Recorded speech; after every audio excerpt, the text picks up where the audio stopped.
আগামী দুদিনে বৃষ্টির সম্ভাবনা রয়েছে, কিন্তু একই সঙ্গে আরও বাড়বে তাপমাত্রা। কলকাতায় তাপমাত্রা 36 ডিগ্রি, পশ্চিমের জেলাগুলিতে 40 ডিগ্রি ছুঁতে পারে, জানালো আলিপুর আবহাওয়া দফতর। দক্ষিণবঙ্গের তাপমাত্রা আগামী 2-3 দিনে আমরা 2 থেকে 3 ডিগ্রি বাড়ার সম্ভাবনা দেখতে পাচ্ছি।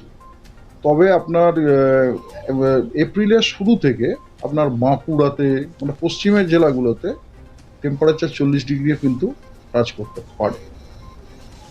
আর যেহেতু এই দক্ষিণবঙ্গতে আপনার বললাম 2-3 ডিগ্রি টেম্পারেচার বাড়ার সম্ভাবনা আছে, তার সাথে সাথে কন্ডিশনটা অনেক বেশি হিউমিড হয়ে যাচ্ছে, কারণ বে অফ বেঙ্গল থেকে আমাদের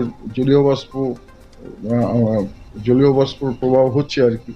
সেই কারণে মানে সেই কারণে আমাদের ডিসকমফোর্টটা একটু বেড়ে যাবে।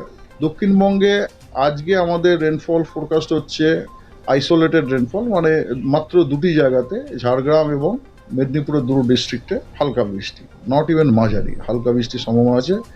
তবে এই যে এটা আবার কিন্তু আপনার উইথ টাইম, মানে ডে আফটার, আগামীকাল কিন্তু আমরা পুরো ওয়েস্টার্ন ডিস্ট্রিক্টগুলো, মানে সাউথ বেঙ্গলের যে ওয়েস্টার্ন ডিস্ট্রিক্টগুলো, মানে পুরুলিয়া, বাঁকুড়া, সমস্ত ওয়েস্টার্ন ডিস্ট্রিক্টগুলো, এই ওয়েস্টার্ন ডিস্ট্রিক্টগুলোতে আপনার হালকা বৃষ্টিপাতের সম্ভাবনা আছে।